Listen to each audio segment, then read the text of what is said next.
માતાજી મિત્રો, મારી યુટ્યુબ ચેનલમાં તમારું સ્વાગત છે। જો આપણે દિલ્હી માત્ર ગયા તેટલું બોર્ડ બતાવશે, આજે બોર્ડ બતાવો। આજે આપણે દિલ્હી સરોવરમાં તમને બધું જોવાલાયક સ્થળની માહિતી આપીશું। દિલ્હી સરોવરની અંદર ચલો આજે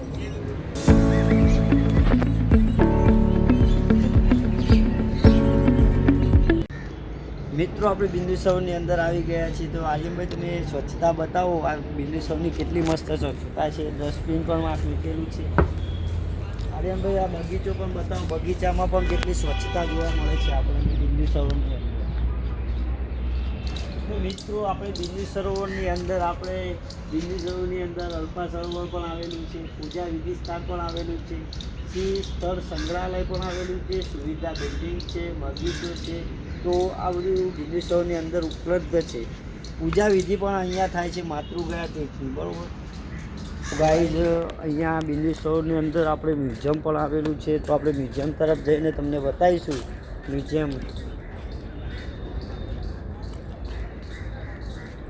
ગાઈઝ હાલ અંદર તો નથી જવા દેતા મ્યુઝિયમથી, પણ બહારથી તમને દરવાજો બતાવીએ, ટિકિટનું ચાલુ છે। ચાહક મિત્રો, હવે આપણે રુદ્રમાળ બિંદુ સરોવરની અંદર બતાવીએ। આર્યનભાઈ રુદ્રમાળ બતાવો આપણે બિંદુ સરોવરની અંદર।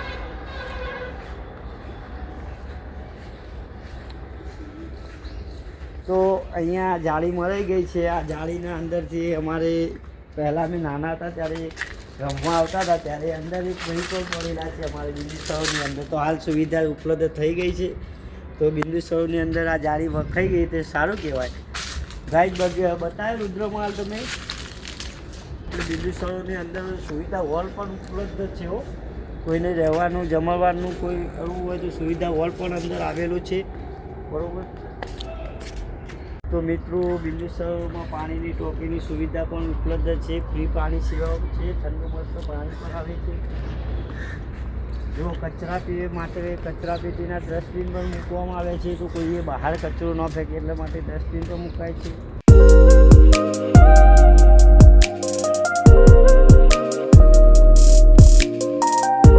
માતાજી મિત્રો, આ બિંદુ સરોવરની અંદર આપણે સ્નાન કરવા જે આવે છે બધા, તો હાથ પગ ધોવાને જો બધા અંદર નાય બતાવો આર્યનભાઈ નાતા બધાની।